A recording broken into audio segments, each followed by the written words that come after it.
It's the HGC, and we're talking playoffs. Big weekend for us as we just end the last 10 weeks of HGC Europe and HGC North America.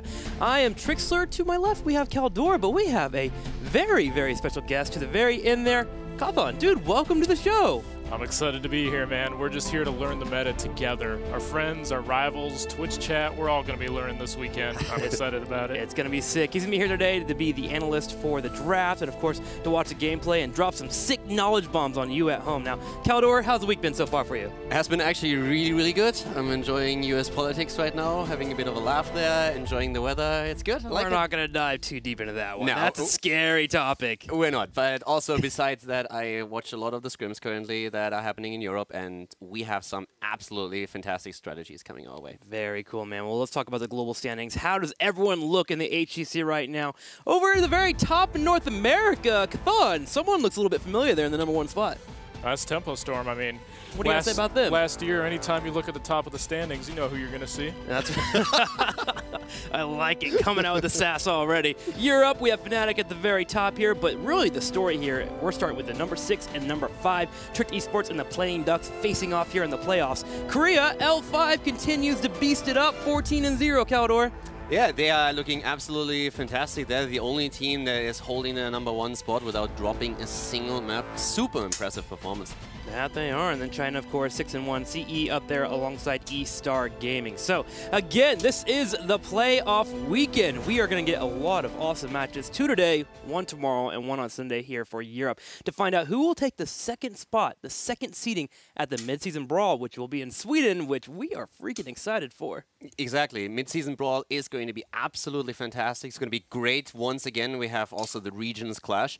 So, first question already. How do you guys feel right now going into the Mid-Season Brawl? Do you think this time we're going to have North America being a bit closer with Europe there? Do you feel more confident? Couldn't be any worse. We're feeling a lot better about our play in Part 2 than we were in Part 1, so we're hoping to bring a little more this time. I'm looking forward to it, man. I really am. That's what I was looking forward to. I know, a little bit more, right? A little more sass here. Let's talk about Europe, man. The standings currently, the top 8. As we mentioned earlier, Fnatic is at the very tippy top, but the real story is who is going to walk with that second seed. Now, I think a lot of people are kind of leaning towards Dignitas, even though they're #3 right now, but Team Liquid, from what I've been hearing, has been putting in work. Exactly. I talked to Team Liquid quite a bit, and they said they feel they have passed the slump, that they are now going back into the old Team Liquid style, the old one where they are really dominant, and they are very confident in their abilities to currently run the show, that they have adapted to the meta. So it's actually looking really good on their end at this point. At least they look at this and are saying, nah, we got this. Well, the playoffs, of course, we've been talking about already. Here is a visual graphic for you guys to get aware of exactly how it will be working out. First match, Playing Ducks and Tricked Esports facing off. Following, Team Expert will take on the winner of that matchup, and of course, it's a step ladder system. We'll keep going up. Dignitas, of course, will take on the winner of Team Expert and the winner of Round 1, and it will go all the way to the top here of Team Liquid. It's such a fantastic step ladder system that we have here right now. There's so many good matches coming up and so much history between the teams that are facing off against each other here. The first game alone already, the Ducks going up against Tricked. So far, Tricked has not won a series in the season against the Ducks, but they always looked like they could pull it off. One game ended with a 3-1, the other one with a 3-2, but they can definitely make that happen. The big problem comes when the winner of the series goes up against Team Expert, because Expert was able to defeat both of these teams without ever dropping a single map to them. So crazy. That's a pretty tall order right there. That it is. Kathon, just looking at it right away, who do you think is a favorite here to walk away in Europe for the #2 seed? You know, from a bystander's kind of view. I have to go with Dignitas. Yeah? Why is that? Why are you jumping on the Dignitas bandwagon? Playing them internationally, we've had a little trouble with them. They're a little fierce. I don't know, Dignitas, they always seem to step it up when it counts, a little bit like the old C9 from North America. You come into a tournament, nobody's really looking at them as the favorite, and somehow they always seem to exceed everyone's expectations or pull it out last minute, so can't count them out. Well, we won't see Dignitas until Saturday, but let's go ahead and start it off. The Playing Ducks taking on Tricked Esports. Let's hear their thoughts on the matchup. Next phase is about being consistent. We want to show fans that we can play every match pretty good. We want to show our best. I know, like in the phase 1, we had sometimes we played really good and sometimes we were struggling a lot. So we want to show that we can be consistent. This is our main goal, that we want to play on the top level in every match. And in terms of doing it, we're gonna try to train even more, put an extra scrim hour in it, go for more replay analysis, improve our draft, and this is what we can do, and we will try our best to make our fans proud. First of all, we're gonna play Trick Esports, so our most preparation went for this matchup. We are the underdogs. We wanna beat them again. We did it 2 times already, and we wanna make a triple out of it. So hopefully we can get into the next round and face after Expert.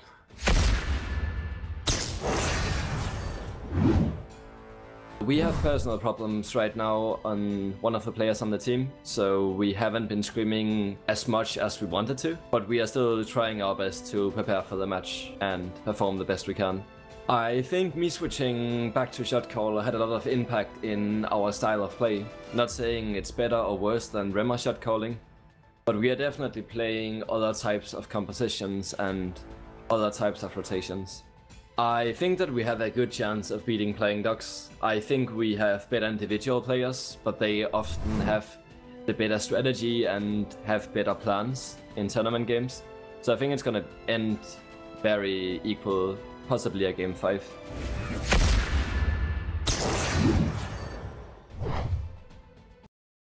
The last time these two faced off, Playing Ducks actually walked away with a 3-1 victory over them, and they came out on fire. That was on a Friday morning, I believe. And then on Sunday, the Playing Ducks lost off against B-Genus with a really odd loss that we were not expecting. So it's all about which Playing Ducks show up today and deliver the final blow. Now, I wanted to ask Chthon over here. You were talking about a certain player individually earlier on the Playing Ducks. Who's really catching your eye as of late? Coming into the U scene a little behind you guys, one of the players that I've been keeping my eye on is Chris. Yeah. Normally, when you look at KDA stats, everybody on a team seems to cluster around the same number. But with Chris, he has actually nearly double that of the rest of his team. So their success is going to depend a lot upon his positioning and staying safe, keeping the high damage up. He's impressed me in the games I've seen so far. Awesome. We'll keep an eye on him. While we're going to the battleground here, Caldora, what do you think about today's matchup? I'm really curious to see what Trick can do. Alex has already talked in the video a bit about how they had problems scrimming because one of their players has some private issues. I think it was some family matter that he needed to attend to. So they don't have as much practice as they would like at this point, but they still feel extremely confident going into the series now. So Trick has always had the potential. The question is, can they finally now take that victory that they need? That's been the question for weeks at a time here. Now let's figure out which battleground we're going to. For game number 1, to start off the playoffs for that 2nd seed, we're going to Towers of Doom here, and it will be the choice of the Playing Ducks. Towers of Doom as the first map is definitely going to be an interesting one. And it's also a map that especially the Ducks have really chosen quite a bit over the last few weeks. They really like the battleground. They seem to really enjoy going here. The strategy, again, something that they really move forward towards, or they really prioritize over maybe the individual skill that was mentioned actually in the clip by Alex Aprogi. Now, Chthon, whenever we go to Towers of Doom, what are you thinking as a player of the first couple of picks that you want to move into? Well, Towers of Doom, you want to establish some sort of global presence. So you'll see heroes like Dahaka, Falstad, but even ganker heroes that are kind of half globals like Genji or Zeratul will be pretty high in priority. I think in this situation it plays well to the Ducks' strength because Sport Billy is a fantastic Falstad and Medivh player, and they seem to try to get him those heroes whenever possible, and that fits in well with the playstyle on Towers. I mean, you mentioned Genji. Genji has been played a lot last week by all of the regions, and I've been hearing in scrims he's been everywhere. Yeah, Genji is really interesting. If you watched last week, then you've probably seen Genji start to slowly rise. At the beginning of last week, we had a few games where he wasn't even picked, and then slowly and steadily players were starting to think, okay, let's incorporate them into the strategies, see if it works out maybe. And watching scrims, he even ended up in a first ban position at times. So not in every single game he's prioritized that highly, but he really rose in priority. So these heavy dive comms with Genji are very dominant right now. I mean, what's so scary about Genji? Obviously, we've played him on the ladder. He can dash in. But what is pro teams doing that is so scary here? The thing about Genji is that he is not weak in any way. He brings very good damage, good burst, incredible mobility, and he's very difficult to kill himself. So he's great for punishing any weak split hero like Falstad, who wants to get out there and soak. you're going to look for a Genji to counter that right away in the draft if he's picked early. I think the one problem that you might have with the Genji composition at times is if your opponent is able to wave clear much better than you and pressure you early on. But that's very map dependent then as well. And as we're here off towers, this is definitely a great map where you can make a lot happen if you have a Genji and a dive lineup for yourself. Well, Chthon did nail it on the head here. Dahak has been banned out of that global pressure, but also Abathur, which has become a major spotlight here in Europe as of late. That hero gets picked up very often. We see Abathur a ton right now in Europe. I've seen him also a few times in North America, but right now you guys are just dabbling a bit in Abathur. Oh, it's right? made a big resurgence the last few weeks. So Abathur is all over the place. You're going to see him this weekend more than you've seen him before from NA as well. Okay. That's awesome, because in Europe we already had him quite a bit, and this is pretty typical for us that you have the Abathur this highly banned, especially with heroes like Greymane making a comeback. Arthas is now in. Great copy targets overall for Abathur, so a high priority in bans on towers. We've seen it on Cursed and on other maps.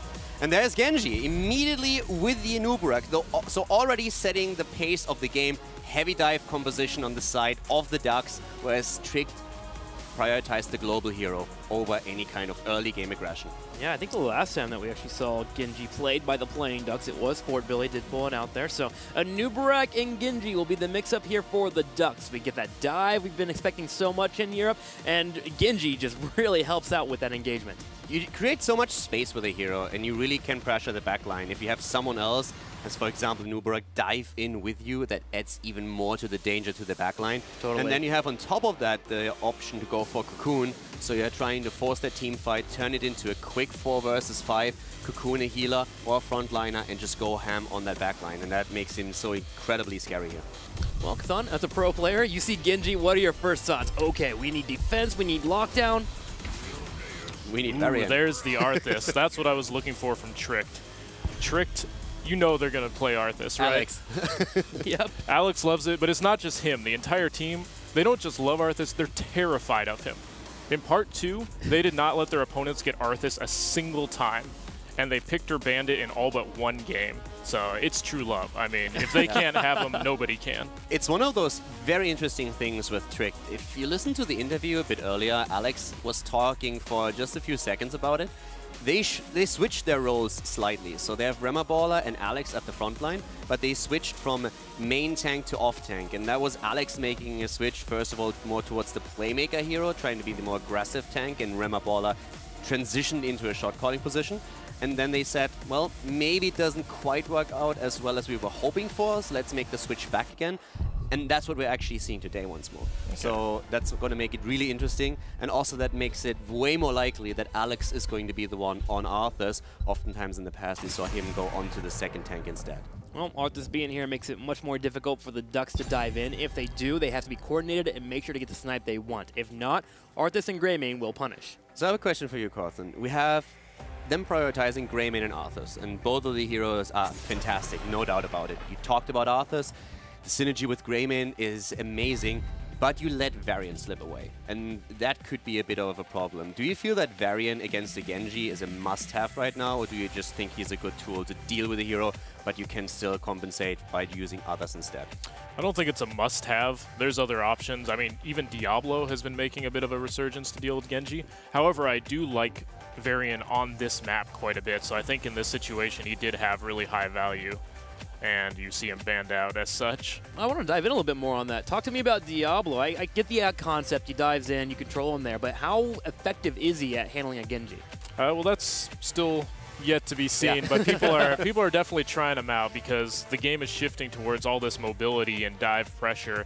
And Diablo is really good at locking down those squishy heroes that like to jump over the place. Yeah, I can confirm the two. Diablo has been tried out quite a bit. Nice. If he makes his way into an HGC game, that's still to be seen when we're going to have him here. But a lot of the players that stream have also prioritized Diablo a little bit more as of late, especially when we're looking at traditionally strong max for him. Inferno Shrines, for example, comes to mind. Well, very cool. Gul'dan has been banned out, and that's pretty much a given here with the Ducks. If they have Gul'dan available, they move into him. So Trick doing the research. We're going to have Tyrael and Uther being picked up. So now we have major dive available. Tyrael, Genji, and Anubarak versus Trick Esport Arthas here in Greymane. And that scares me. very much already. This is this heavy dive composition that we've been talking about. You can dive in with the Anubarak, and with Tyrael, you always have the choice. Sanctification is a great tool, but you can also go Judgment if your opponent decides to go for a no cleanse option. Yeah. So you have so much flexibility in this draft. Here's the Malfurion. We know that Knubbel loves to blame, and the Sonya. Both the teams with a strong draft, but very different strategies already. I'm scared with that Malfurion. Last week we saw Nape play out of his mind on Malfurion multiple times. So if the dive comp is coming from the Playing Ducks, and it is certainly looking like it is coming their way, he's going to have to play on point. Now, for a 5th pick, we're looking for more damage. Typically, we see some Tychus pickups from the Ducks, but maybe we'll see some adjustments based on what they're building? It could definitely. They have already a strong setup. Genji, I don't know about North America, what you've been experiencing so far. For us, it was a mix between Dragon Blade and X-Strike, but with an Uther, and you have to hit the Divine Shield. I mean, Genji loves it. Dragon Blade, and let's go for that backline. Yeah, it's mostly been Dragon Blade and NA. Anytime you have an invulnerability, like you said, you just get so much value out of the Dragon Blade. I would imagine that the X-Strike would be taken mostly in defensive positions where you know you're going to get gone on hard, as a Genji is another escape, but if you can do the damage, it's Dragon Blade all day. Wei Ming will be the final pickup here for the Playing Ducks. And I'm looking at their draft here a little bit, and Wave Clear is a little bit non-existent. They certainly want to get some kills. Yeah, they want to go into their backline. They want to go for Malfurion, for Falstad, trying to take them out here. And they definitely have the tools. The coordination needs to be on point, but they are a team that can pull it off, and that's something that Alex talked about. He says, hey, we think they have great strategies. Question is, can we beat them because Tricked feels they are the superior players when it comes to mechanics? Well, both drafts are scary to me. I need to see the Playing Ducks maybe snowball a little bit here, get a couple kills and start running with it. But if you look at Tricked Esport, they have a team here that is great for the Battleground. Mercenary Clear with both Greymane and Sonya. Have Malfurion here for that cleanse / being able to Twilight Dream that Genji, which can be lethal. We saw it in the past. If you guys are looking at this draft without teams sitting up at the top, who wins the draft? I'm going to go with you first. I actually like the Ducks draft better. I think that they're going to be able to get pressure, heavy pressure, on the comp that Tricked is running, and I expect that Falstad to have a really tough time getting the soak without getting harassed by a noob and Genji throughout the early game. What about you, Caldor? I agree with it. I think the draft that Tricked has is strong, but it's very traditional. It's a very, I want to say normal draft, very meta draft before this, but with the adjustment that Genji brings, I think Tricked is going to be in trouble if the Ducks play that correctly. Well, I'm excited to see what exactly will be happening here. Let's go ahead and get the playoffs started. Go ahead and ready for game number 1, in which we'll be going to Towers of Doom. It's going to be an exciting one. Now, remember, this is going to be a best-of-5 series. The one that gets to the 3 wins, obviously, will get the victory and move on to our second round against Expert. And before we get it all started here, which team do you think has a better chance here of taking on Expert? Go with you, Caldor. It's actually a tricky one. I would at this point even lean a bit more towards Tricked. It's a difficult question because I have to still see now how much that 1 week where they couldn't practice as much as they were hoping for is really affecting them. Awesome. Overall, I think Tricked always had the tools. They took 2 maps off most of the big 3 and were able to nearly clench out these series. So I think they have what it takes, but the question is how much did that 1 week hurt them? If they can just simply say, okay, doesn't matter too much to us, then I think they have the better chances. But Playing Ducks, if they have one of those on days where you said they might be stronger, but it's all down to that 1 week of practice. Well, the game is ready. Let's go to you real quick and get an answer. Who do you think will take on Expert? I think it'll be the Ducks, but I'm really excited to see what Tricked we see here in Game 1, because they ended the season with 4 straight losses, including a really bad one to be Genius. But at the same time, even in losing their final set against Dignitas, they looked incredible on that week. So which team are we going to see today? I think Game 1 here will tell us a lot. Which team will we get today? Let's find out right now. Towers of Doom, game number 1. The Playing Ducks taking on Tricked Esport. The Ducks against Tricked Esports. And over there to the left now, our first map here in the playoffs, the best of 5. We have in blue Sport Billy on Genji. We have Wolf Joe on Uther. We're currently seeing Nanda on Tyrael, Chris on Liming, and Nubarak played by Chris. On the far right, Tricked Esport in the red. We'll be playing here. Nape will be on Malfurion. We're going to have Alex the Progy playing Arthas. We're going to have Sonya being played by Eternal. Greymane will be played by Crosby. And finally, we'll have Brimmer on the Falstad. So this game is actually going to be super interesting. We talked a lot about how are Tricked going to show up today. Are they going to be able to still perform even though They had problems scrimming in the last week. And then the Ducks, of course, with a very aggressive strategy. It could be very dangerous for Falstad and Malfurion. And already Tricked trying to get maybe a sneaky early kill here. Yeah, I expect Trick Esport to play slow and safe here if they don't know where Genji and Anubrak are at. If they play safe, they should be able to handle pressure coming their way, especially when we get to the mid to late game. Falstad with the Mighty Gust will help out with the disengage, and then of course Malfurion with the Ice Block. But until then, yes, they are very scary targets that can be picked off. Now, there's already a few very interesting things when we're talking about talents. First of all, we have pushing power on the side of Trick. They're doing that now. It seems as if Falstad is trying to soak the bot lane. But we have Falstad going into Perfect Storm on level 1, so we actually have a mage stat build for him. Wow, so really wanting to get those stacks going on there, so you're going to see him in that bottom lane working on it whenever he gets the chance. Now, if the Ducks is aware of this, they'll play a little bit more reserved around that hammering and make sure not to get connected with. Looking over to the top, though, pressure continues as the Ducks move in on a Thurnal, get him low, but Crosby, he starts to jump in. Crosby is on the move. Alex with a flank attempt. The root and Uther is down. Great kill from Trick. First blood to their side. So that was a very good rotation from Alex, and it couldn't have come at a better time just as the ult is activating. Now let's not forget, death time is very, very low at this point, so Uther is going to be back for the fight. Death's going to be a little bit low there, you are correct. Falstad did use his fly, so we're going to have Arthas head to the bottom lane to contest that altar around there. The fly should be up in about 15 more seconds, so Rimmer and crew can work on the altar in the top right, but with a nice lead here of 4-3. Trick Esports is actually at a pretty large commanding lead. Chris, however, can delay here in the bottom. He has that poke available. Yeah, Alex just trying to delay it long enough and exchange the towers up to the top as we have the teams moving in right now down to the bot lane for the final altar. Okay, let's see how it breaks out here. 4 needs to hit. 4 hits right now. The Ducks rotating in. Alex still posturing around, trying to interrupt. Here's Crosby on the right, looking to go for an engage. Nande flirting. Falstad in the middle. Genji on the way, though, as the fight erupts down to the bot lane. Falstad still in the middle. Genji did get some harass there. Back to the bottom. A Thurnal starting to channel. Alex at the same time trying to zone, but Nandes interrupting once again. He takes some damage. Chris Explosion on the right side. Nothing really happening quite yet here as Crosby's hoping to poke. Alex still with the zoning. Falstad making his way to the top, trying to soak more experience. Genji's here, poking around. Falstad can fly in at any point here. So Alex the Pro-G and a Thurnal will look for the engage. 5 versus 4 in favor of the Ducks right now. A Trick trying to buy time for Falstad to give them an experience lead. Wolf Joe starts the channel. Alex the Pro-G starts moving forward, and he has 2 people locked down here on the back left. Here's a Thurnal. Alex with the root once again. Thurnal moving in, trying to go for Nana. Gets the kill, and Tyrell is down. And here's Rimmer bringing out the Hammerang with a kill. This should be an altar for Trick Esport, and they will grab it. Fantastic situation for Tricked Esports. Not only were they able to grab the altar, get the kill, they also delayed it at first long enough so that Falstad could get additional value out of those waves in the middle. And that does not only net them now more points on their core, but also an experience lead. Yes, they get heavily rewarded here. The experience lead, and they're looking to make a play for 2 mercenary camps. 2 Caldor. Yeah, Trick is really looking strong here in this early game. Now, let's not forget, we've been talking about the playing Ducks a lot in their composition. It's very aggressive, it wants to jump the back line, and that is going to be emphasized once that they hit level 10. Once they have access to abilities, as for example, the potential Judgment or Sanctification, Cocoon on an Uberak. So this is really when the big power spike hits for them. Well, Ducks moving in for an aggressive play. Alex the Pro-G getting low on health, but with Nape there to back him up for the heal, he'll be just fine. Meanwhile, the wall gets burned down by all the sappers that were grabbed. Trick plays this really smart. Now, for the playing Ducks, as we said, the power spike is going to hit a bit later.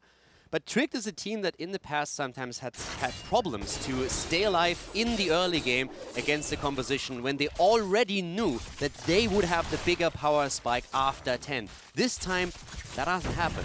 They're sitting tight, they make sure that they have a lead established, and now on 10, they know what they have to deal with. But they are already adapting with their builds. We mentioned Falstad earlier, and now on level 4, he of course immediately went into the static shield, which is going to help him out a lot against dive. Such a great talent to pick up when you have divers coming your way. We cannot recommend it enough. Illidan's, even a Sonya, Genji. If you know they're going to get to your back line and you need some kind of defense, pick up that talent. So helpful. Altars now spawning in 25 seconds. We'll see as our teams try to maneuver down and get set up. And both of them are on level 7 at this point, so both of the teams are on the same talent tier, but still Trick Esports with a lead in experience. All right. Experience here, not helping too much. Just a nice level as we move towards level 10, but you're right, for this altar phase, it shouldn't mean too much. Nubrak and Genji actually still sit in the middle, and they look as if they want to go for a gank in the top right on Falstad. Exactly. Genji making his way over. Crosby's channeling through the bot lane. Playing Ducks, letting this one go. But I really like how Falstad is playing a very, very passive style up at the top lane. They don't have vision on everyone. Don't know where the team is, so Falstad just says, listen up guys, I'm gonna just soak experience at the towers, I won't die here, you get the altar, and that exactly that happened, and he evaded the gank. Well, Ducks making a play, they're getting aggressive on the mercenary camp. Chris Explosion gets down to half health here. Wolf Joe lagging behind as Alex Aproji attempts to lock him down. Now, the Merc camp did go over to Trick Esports, so they'll walk away with that victory. However, they did use Fly and didn't soak that top lane. Yeah, that's one of the small downsides. But I have to say, I'm not going to lie, I'm very impressed how Trick is currently playing this. They have not practiced for a week because they had issues. One of their players couldn't make the time, had family matters to attend to. They are still looking strong here. The Ducks are under pressure. And the whole idea of the Ducks draft so far, with the aggression, has not planned out. So Trick finds himself on an earlier level 10 and a solid lead when it comes to hit points on the court. Very solid lead here. 36 to 28, half a level of experience needed for the Ducks, so Trick Esport will take this opportunity to grab the Sappers here on the left, start pushing in that bottom, and put some pressure on that bell tower. 10 though, soon for the Ducks, and then we are going to potentially see a completely different team. If that level 10 now unleashes the Ducks, Trick might still be in trouble here. Yes, they'll need an explosive fight soon, too, if they want to slow down the momentum that Trick Esport has earned. Alex Aproji hoping to start a fight before that 10 hits, so he moves in. They want the bell tower, and they're likely to get it here. Once again, moving in, Chris Explosion with a stun. Sport Billy on the right, he goes for Nape, here's Judgment. Immediately cleansed out, great play here, and the silence right after that. Great play from Knapper. Eternal actually lived here on the right side, he's being tapped off by Nape, but they are going to be forced to pull back as the Ducks defend the bell tower. So many cooldowns used for the Ducks, but Falstad still has his Mighty Gust if needed. But that was a very nice deny. That was a net win for Trick. Let's see here. Alex Aproji on the left side. He does find Chris. Chris has been locked down here. He's going to have Blink in a second. Will it be up in time? No! Chris does fall as Eternal dives in. Alex once again on the chase, but we have an Uberak diving out. Nanda jumping back in, trying to retreat as Genji joins the fight. They're going to kill the bell tower here. They did not channel the ulti here on the bottom because they want to grab the extra point. Nice heads-up play there. Great macro. Yeah, and Genji, as I say, joins the fight, walks in, looks at what's happening in front of him, and says like, you know what? Screw this. I'm out of here. Just walks straight back. Get some points on the core there instead. Gonna go ahead and start soaking to level 11. And honestly, this game, although it's 32 to 23, we're on a state where it's actually very even. Trick Esports is really respecting the engage available for the playing Ducks because they know the potential the Ducks have here if they get the fight they want. And Malfurion just played it so well. He saw Judgment coming in, cleansed it out right away, and dropped the silence half a second after that, saying, yes, we are not taking any chances here. If we can destroy their combo, if we can deny them that opening kill, we are in a good spot no matter what. And they identified this and played accordingly. So that was very top-notch play. Question is, of course, what happens if the Ducks get the Cocoon in before they use Judgment? Yes, exactly. The Cocoon has to come in, hit the Malfurion, stop the cleanse, and also the potential Ice Block coming in the future, and then allow Genji to go in for the aggressive play. Genji also got X-Strike, by the way, which is great against Twilight Dream. If you think you're about to get silenced, you can dodge it. You can also use it as a follow-up to either the Judgment or if you time it right after Cocoon expires. Another thing, Malfurion is another great target for Judgment, so he needs to have impeccable positioning here to make sure that he doesn't present himself as an easy kill option for the combo that the Ducks are now running. Two altars spawning here in 20 seconds. One to the top right, one to the top left. Falstad and Sonya are already set up around there with Eternal and Rimmer, making sure to be near the area.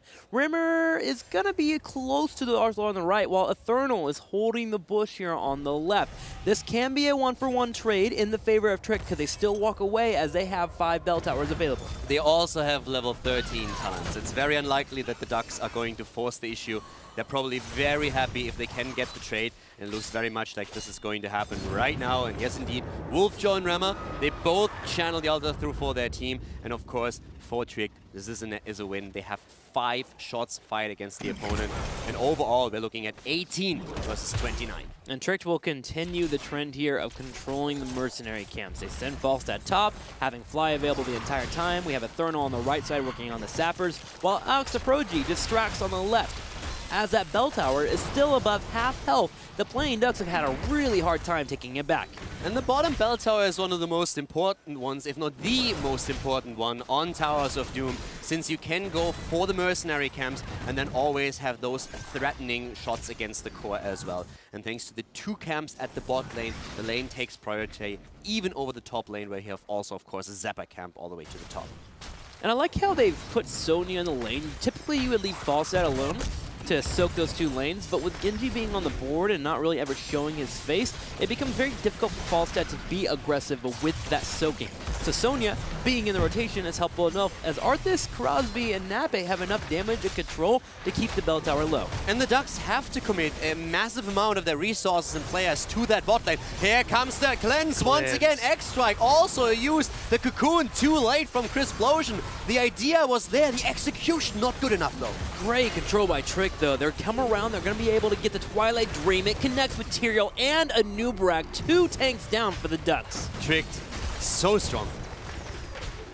They really are. I actually like the patience too. Crosby went on the cocoon for a second, realized Falstad was rotating in, so he got to a safe moment. Mighty Gus came out, they got the cocoon, Malfurion stepped forward into the Twilight Dream. Now it felt as if the coordination for the Ducks, the communication... It was off. It was off. It had to be off. Yes. You could really see that Genji and Tyrael both immediately sacrificed their cooldowns on the heroic ability to get a kill. And then half a second later, after the cleanse was already used and the target safe, Cocoon comes in against Malfurion. So it seems as if communication wasn't there, Crisplosion wasn't in range, and then the 3 heroic cooldowns were wasted for nothing just because Malfurion could get the cleanse out. Yeah, you have to be precise with that kill, simply for the fact of what your comp does, and 2, because False is flying in. However, they might have a catch available here. Nope. Rimmer shows up, and he denies with the gust. Nande suddenly in trouble. It's incredible clean play by Trick. I'm really liking it. Nande, as you said, he's in trouble.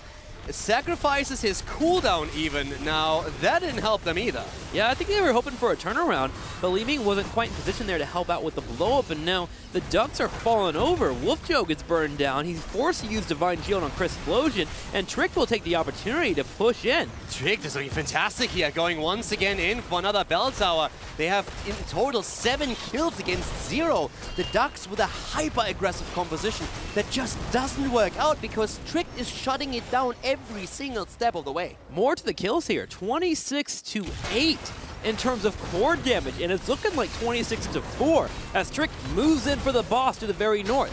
Level 17 for them, they have the 16 talent. The Ducks are still on 14.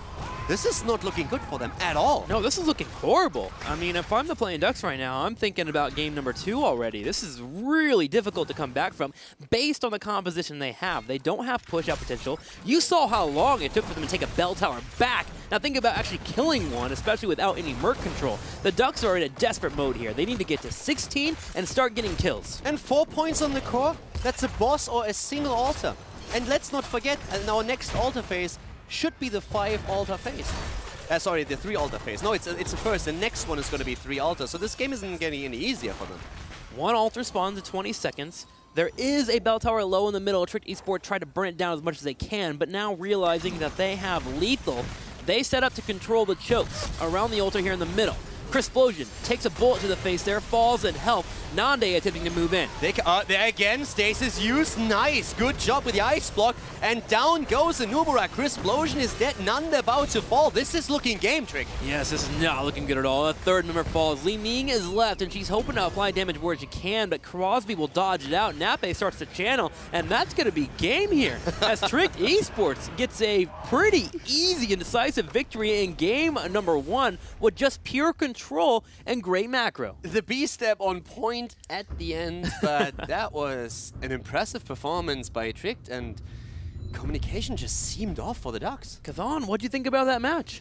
And what a statement, just coming right out the gate. You see what Ducks did in their draft. They were willing to sacrifice so much. They sacrificed the global, they sacrificed the wave clear, all to get aggression, as much aggression as possible onto Tricked, and they were completely unfazed by it. Yeah, they just really seemed to falter there. I think a couple times Caldor mentioned it. The timing was slightly off, especially with the Anuba Cocoon coming out at the right time for the Judgment to move in. When you have a Malfurion on the opposing team, how important is it to shut him down or make sure he's not near the fight?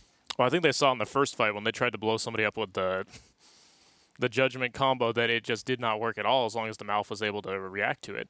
And so from that point on, they really had to make sure they got the Cocoon on him before they went for any aggression, and they just weren't able to. So all of their engages were completely ineffective. Yeah, it certainly was. Tricked Esports really coming out there in game number 1 and just shutting down the Playing Ducks and their strategy. Going into game number 2, Caldor, Cathan, what do you guys think is the major way for them to start thinking about game number 2 and get a comeback rolling? I think they have to change their mindset slightly going into this. Maybe they thought it would be a bit easier given the record that they had so far. They both times won against Tricked when they met in the season. So I think they just have to ignore game 1, say, okay, we tried something that didn't work out, and they have to work on the communication. Because this comp could have worked. The second attempt, if that Cocoon hits Malfurion before the combo goes off, that is the way to victory here. But they couldn't make that work because communication apparently wasn't there. So they need to make sure that communication is on point. Cathan, any words of advice? I think they really tried to come out and bully Tricked in game 1, and I think after seeing the results, they're going to go back to more comfort standard picks for them in game 2 and try to just take the series back to even. Well, we'll find out. We'll get ready for game number 2. We'll be right back. The playoffs will continue here at HGC.